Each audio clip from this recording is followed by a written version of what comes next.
in the era of King Arthur.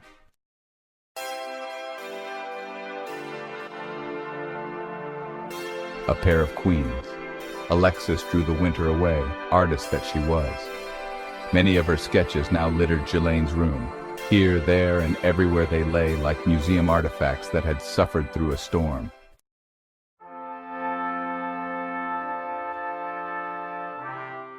A grand announcement was made by Ghislaine this day in the inn. Though I feel yet young, the people of my kingdom see me growing older every day that there is no apparent heir. So I have asked Alexis to be my queen and she has accepted. We sail south on the morrow to the Mystical Isles in Taliesin's boat to meet the spring. I shall return on my northward journey not long after the equinox, while Alexis stays behind and learns to rule the isles. Then, during the Scandian summer, when the Northland is secure, she will vacation in the North Country, carrying the next king in her belly. Many swords were raised for the royal couple in a marriage salute.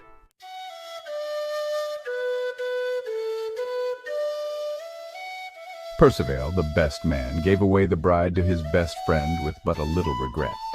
Hail to you, King Ghislaine, and to you, dear Alexis. One day we shall meet again. Godspeed, my friends.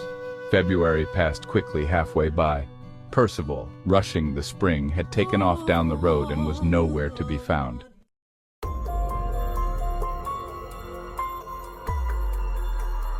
Taliesin, meanwhile, awoke from his hibernation and cried to Guinevere, Where is Perceval? I have great news for him, though he may not think the news is so great, for it may put his wanderings to an end for some time.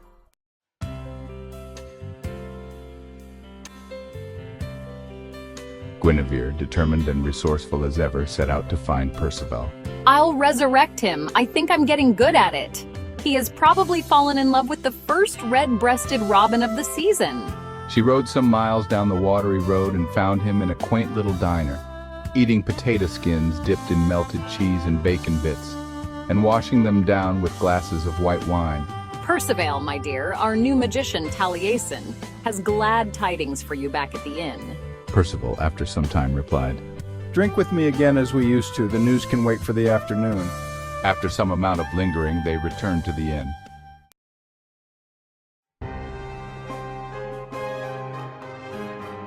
Taliesin awaited the duo, and all could see that he was ready to spin a tale. He began as they all caught their common breath. Perceval, the time has come for me to unravel the riddle of your birth. Britain is ready, you are ready. Your mother never told you this because she wished to keep you in the forest forever, and Arthur kept it a secret, although he meant to tell you as he died, but death came and took him away too soon. When Arthur was still young, his brother Perceval, no, this was not you, was killed in a joust by the mysterious Red Knight. This Red Knight continued to be a source of irritation to Arthur. For example, he would appear from nowhere in the middle of Arthur's banquets and ride off with Arthur's favorite goblet. No knight could catch him. Meanwhile, you were born, a posthumous child, the son of Perceval. Your mother wished to shelter you from the violence of the world and thus retreated with you into the forest. She allowed you no weapons but a small spear for your own protection. However, you used it as a model and made your famous darts. Darts which still sting your enemies today. One day you spotted 3 knights riding, one of them Gawain, and thinking they were gods, you fell in love with their ways, and so you eventually became one of them. Perceval, now I must tell you, you are king of Britain. I shall spread the word far and wide.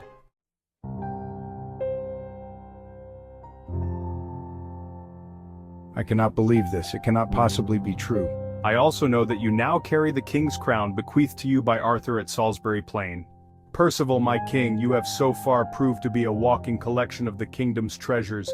You have found the Grail, shown up with the swinging sword, and have thrown Excalibur into the sea. I was only given the crown for safekeeping as I was the only remaining knight.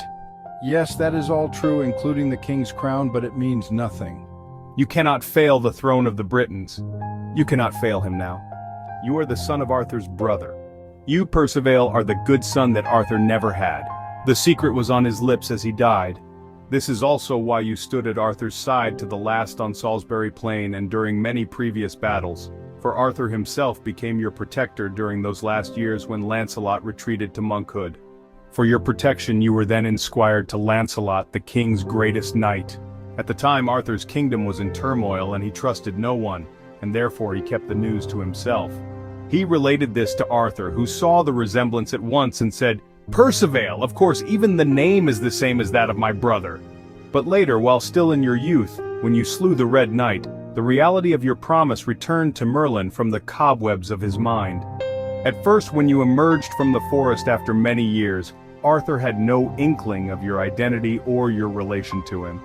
No, you are the great king's nephew. I know that my first action as king is to ask Guinevere to be my queen. I understand many things now. Yes, I realize now that it must be true. That I shall be.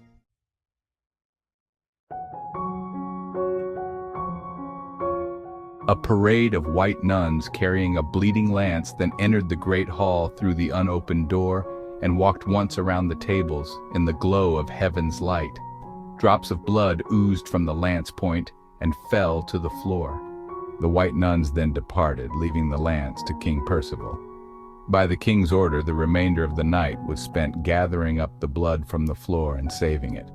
Although the lance soon disappeared into the air, a note was left by the Lady of the Lake saying that it was the Crimson Spear, and that it would be returned to Percival when it was needed most.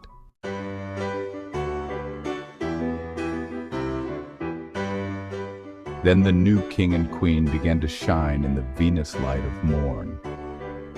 We shall now begin to follow that rising morning star through the oncoming dawn and into the daylight, as it is now shining very brightly in the night and casting their shadows on the snow.